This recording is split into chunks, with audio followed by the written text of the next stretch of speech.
¿Quién era el chef personal de Hitler? El oscuro secreto detrás de los platos favoritos del Führer. En los albores del poder nazi, mientras las sombras de la guerra se cernían sobre Europa, existía una figura apenas conocida que cada día compartía la intimidad de Adolf Hitler en un ritual tan básico como revelador: la hora de comer. Bienvenidos a El Velo del Tiempo, donde hoy levantaremos ese velo para revelar la fascinante y perturbadora historia del chef personal de Hitler.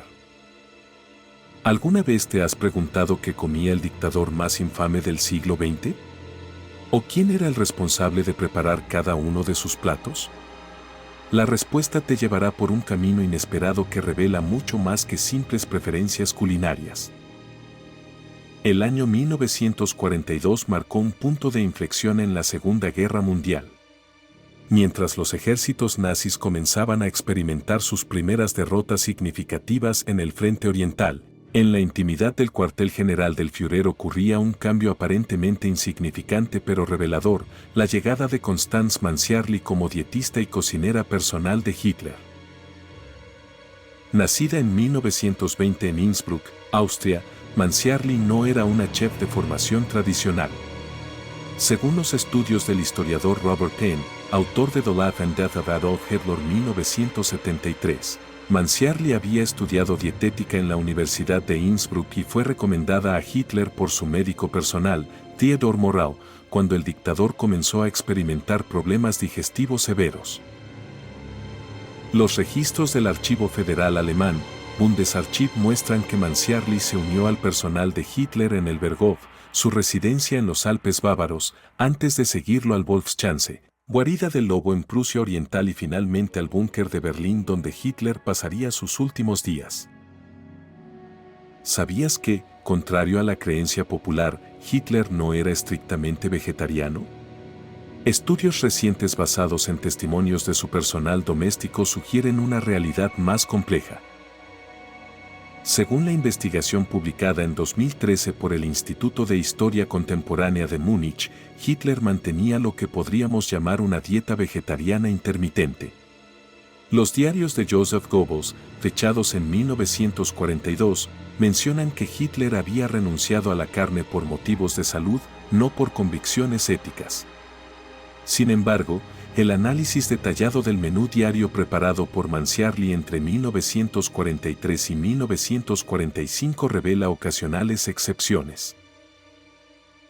El Dr. Frederick Cartwright, en su estudio Disease and History 1972, señala que las restricciones dietéticas de Hitler estaban principalmente motivadas por sus crónicos problemas intestinales, documentados desde la Primera Guerra Mundial. Esta condición influiría decisivamente en la labor de Mansiarly. El menú típico preparado por Mansiarly para Hitler consistía principalmente en purés de patata, sopas de verduras y pasteles dulces. Particularmente notables eran sus preferencias por risotto de champiñones con queso parmesano, fideos con tomate y hierbas aromáticas, torta Linzer, una especialidad austriaca de mermelada de frambuesa.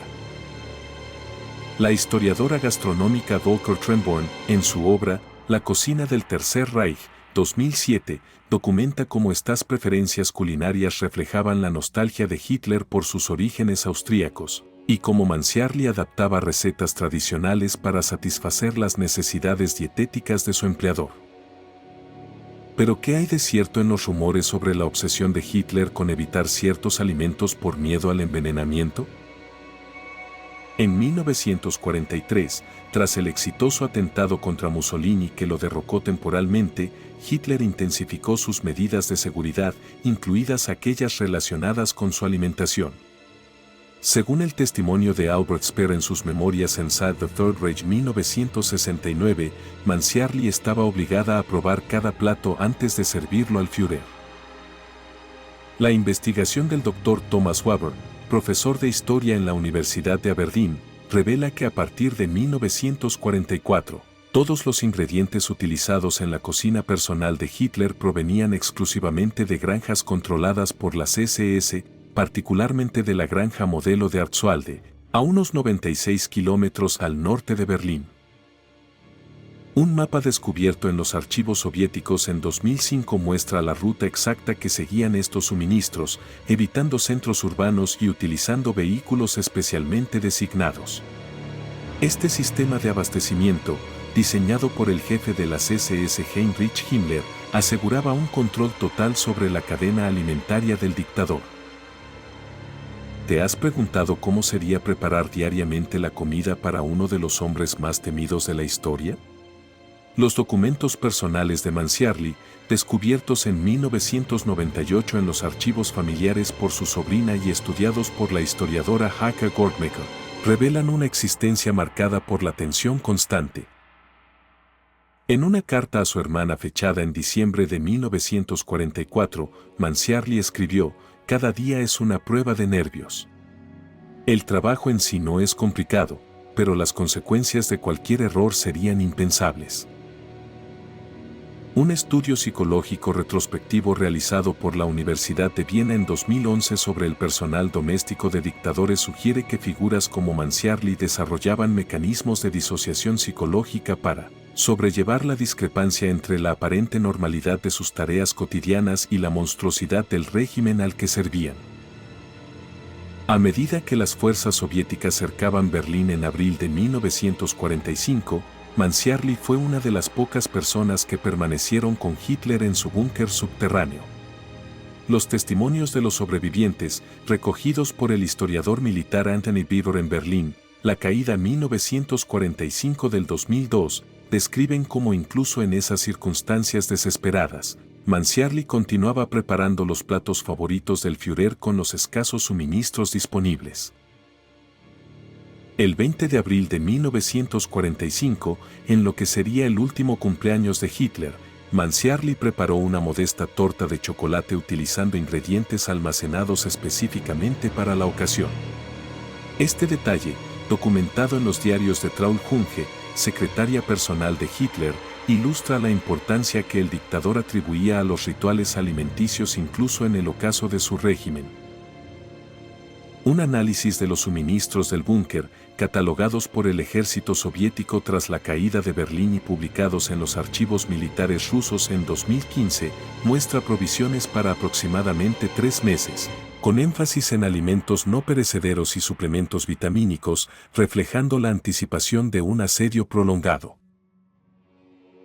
Uno de los aspectos más intrigantes de esta historia es el destino final de Mansiarly. Tras la muerte de Hitler el 30 de abril de 1945, ella formó parte del grupo que intentó escapar del búnker. Los registros históricos la sitúan por última vez el 2 de mayo de 1945, cuando fue vista por el chofer de Hitler, Erich Kempka, intentando pasar a través de las líneas soviéticas disfrazada de civil. A diferencia de otros miembros del círculo íntimo de Hitler como Traul Junge o Otto Gunzsche, no existen registros oficiales de su captura, interrogatorio o muerte. Esta ausencia de evidencia ha generado diversas teorías sobre su destino. La investigación forense realizada en 2018 por un equipo internacional de historiadores sugiere 3 posibles desenlaces. Captura y muerte durante los interrogatorios soviéticos sin documentación oficial. Suicidió para evitar la captura, como hicieron otros colaboradores cercanos de Hitler. Adopción de una nueva identidad y escape exitoso. Un estudio de 2019 del Instituto de Historia Contemporánea de Berlín, basado en testimonios recién desclasificados de soldados soviéticos, favorece la primera hipótesis, aunque sin pruebas concluyentes. Más allá de la historia personal de Mansiarly, su rol como chef de Hitler plantea preguntas fascinantes sobre la intersección entre gastronomía y política. El historiador cultural Roger Moorhouse, en su obra The Third Reich in 100 Objects 2017, argumenta que las preferencias alimenticias de Hitler y la manera en que eran presentadas formaban parte de la construcción cuidadosa de su imagen pública. Un análisis comparativo de los menús estatales durante el Tercer Reich, publicado en el Journal of European Studies en 2014, muestra cómo la aparente sencillez de los gustos personales de Hitler contrastaba deliberadamente con los opulentos banquetes diplomáticos organizados por el régimen, creando una narrativa de austeridad personal que buscaba conectar al dictador con el ciudadano común alemán. Esta dicotomía entre la imagen pública y las realidades privadas del régimen nazi se refleja perfectamente en la figura de Manziarly, una presencia invisible pero esencial en la vida cotidiana del hombre que desencadenó la guerra más devastadora de la historia. La historia de Constance Manziarly nos invita a reflexionar sobre lo que la filósofa Hannah Arendt llamó la banalidad del mal.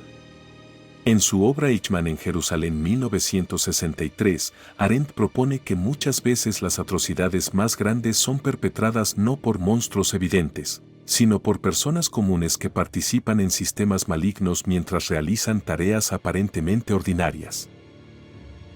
¿Qué responsabilidad moral tiene alguien que prepara la comida de un genocida?